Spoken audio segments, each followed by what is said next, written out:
नीतू और प्रिया मैडम के पास आई थी और निर्मला मैडम से बड़े प्यार से बोला था, निर्मला मैडम हमें आपसे एक बात करनी है। उस समय निर्मला मैडम स्टाफ रूम में बैठकर लंच कर रही थी। लंच को छोड़कर आऊं, जरूरी बात है, और कहकर निर्मला मैडम उन बच्चों के साथ स्टाफ रूम से बाहर आ गई थी। मैडम, नीतू को बहुत भूख लगी है। क्यों नीतू, क्या सुबह से कोई नाश्ता नहीं किया तुमने? कुछ खाकर नहीं आई हो? नीतू ने चुपचाप होकर नीचे सिर करके मना कर दिया था। क्यों बेटा, खाना क्यों नहीं खाया? मैडम, क्या आप हमें मिड डे मील दिलवा सकती हो? कहकर नीतू ने और प्रिया ने बोला था।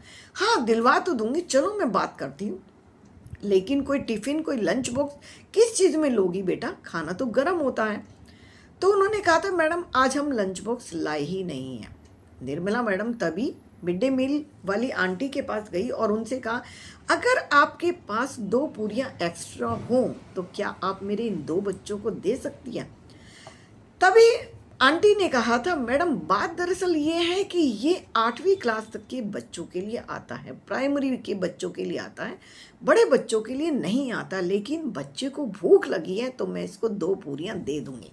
कहकर उन्होंने एक दोने में 2-2 पूरियां रखकर, सब्जी रखकर उसको दे दी थी। तभी निर्मला मैडम ने बरामदे में ले जाकर उनसे पूछा था, थोड़ा सा अलग हटके, ताकि किसी को महसूस ना हो, सच सच बताना, घर में खाना क्यों नहीं बना? तो नीतू ने कहा था, मैडम पापा एक फैक्ट्री में काम करते थे, उस मालिक की डेथ हो गई है और 13 दिन के लिए वो फैक्ट्री बंद हो गई है। उनकी वाइफ को भी फैक्ट्री चलानी नहीं आती है और बच्चे उनके छोटे हैं।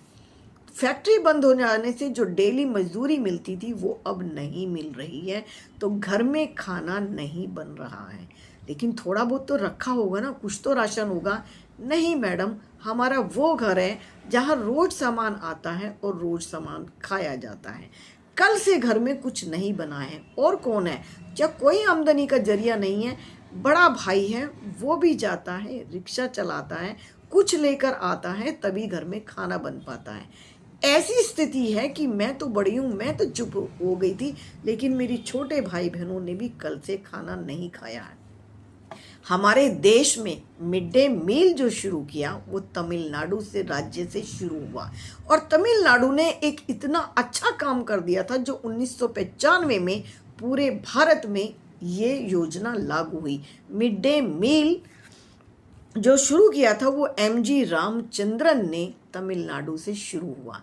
भारत की मिड डे मील योजना से लाखों बच्चों को